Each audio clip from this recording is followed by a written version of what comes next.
I'm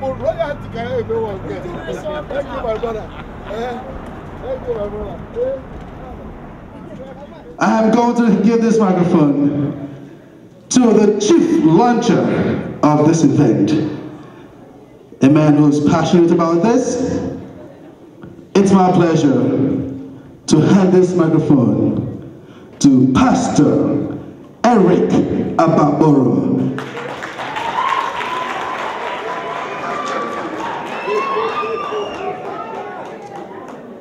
Well, we must appreciate the presence of everyone here, as we recognize also the presence of God in this place. It is a joy and privilege to be here. That as I sit down there and take in the goings on,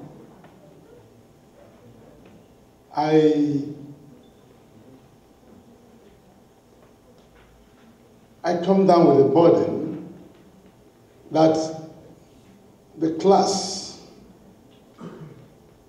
the team of men that championed these causes have begun to dwindle at a very fast pace. So with that, I must stop at this moment to pay my respects to a literary giant. And it starts with this quotation: turning and turning in the widening garden. The falcon cannot hear the falconer. Things fall apart. The center cannot hold. Mere anarchy is loosed upon the earth. With that respect, I ask everyone to rise for 1 minute. Let us recognize Chinua Achebe.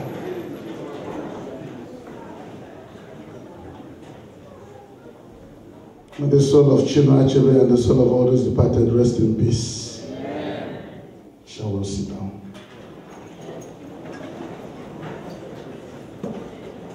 Socrates, the Greek philosopher, was found at 12 noon with a bush lamp in his hand, painstakingly searching the floor, the ground on the outside, with the sun beaming down on him. And the people were concerned about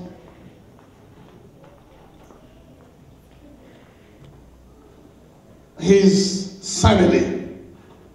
For what will Socrates be doing at this time, 12 noon in the daytime, with a lantern lit and searching the floor, and the sun is beaming? And so some of them summoned courage and said, Mr. Socrates, what seems to be the problem at this point? And Socrates told them that I am carefully looking for something. And I seek today and I just want to find something. And they said, what is it? He said, I'm looking for a man of honor. I'm looking for a man of honor.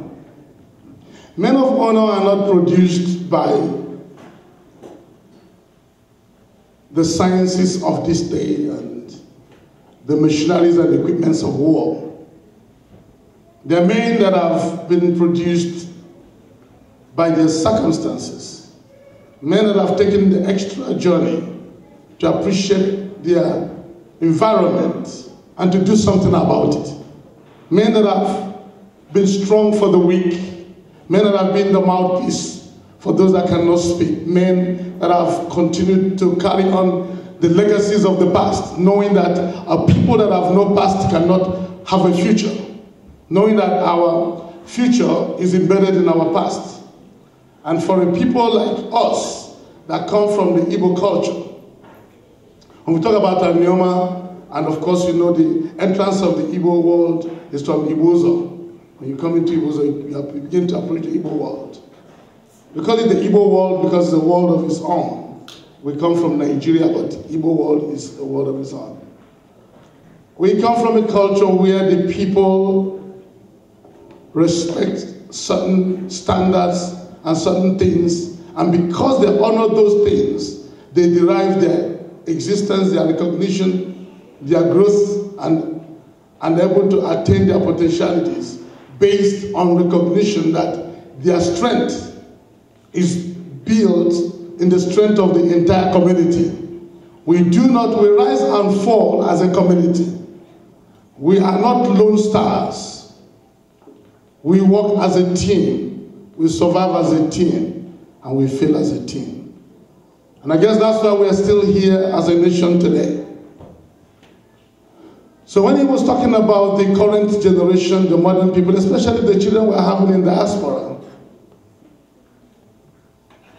even when you go back to the motherland, something is missing. And as we watch these great men begin to depart, it bothers us. For who can tell the story? Who will let the world know how we used to live? Who can remind the people that the incidence of slavery was not a failure of our society, but it was an exploitation of our humanity.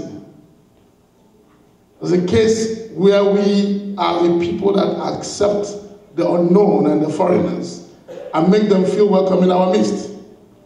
But then they exploited this wonderful human approach to life.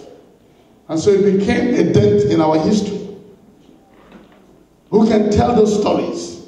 Who can let the world understand that we are a people of pride and strength of character, built on discipline, built on hard work, built on a man achieving the best he can and doing the best he can, built on a man providing for his family, taking care of his children, instructing them on the way of life, and insisting that they live right. But these are the tenets of our society. But we come at a time when we look at when we come to the crossroads of the basic Hegelian theory, where you understand that we're trying to understand the past and reconcile it with the present, where we're trying to see if thesis and antithesis can come together in a synthesis so that we begin to make some sense out of life. For the world is beginning to move in ways that is difficult to understand. And it will take some men of decency and strength of character to begin to analyze, to see where we are headed to. For the ship of state is approaching a very dangerous course.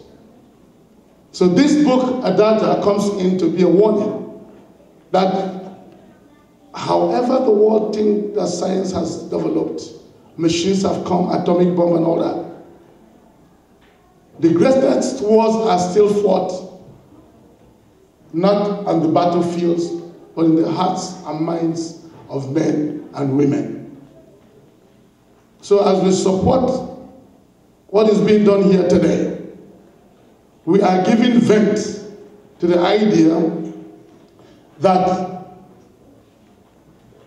it is the mind, it is the heart, it is the philosophy, the culture of the people that will rule and reign. It is not the machinery, the power is not the atomic bomb. It is the strength of character. So Adata comes forth and comes across, and the commitment of my brother Mike to remind this generation, to remind our people that there was a way that we lived. Much as we are not trying to promote primitivity in the name of culture, we are trying to say that there is something in culture that strengthens the family. For the Igbo culture is built and healed in the strength of the family. A man is no man unless he has a wife and raise children. Even if he doesn't have children, he will have raised his brothers or sisters or other people's children. That's how you identify.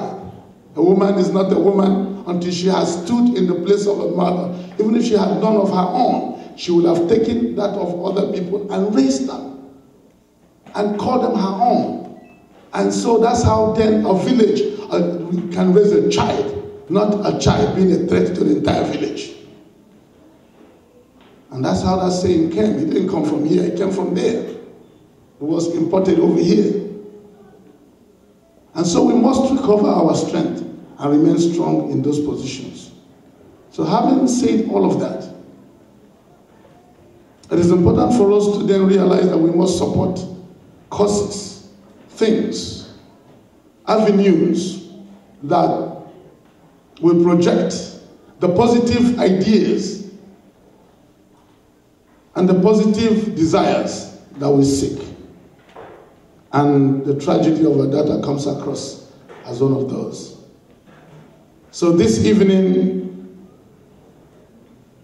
without further or much ado, I will invite everyone here to join me in recognizing the hard work of our brother, but then also strengthening a culture that is facing extinction, that is threatened by modern sciences. Men are no longer men.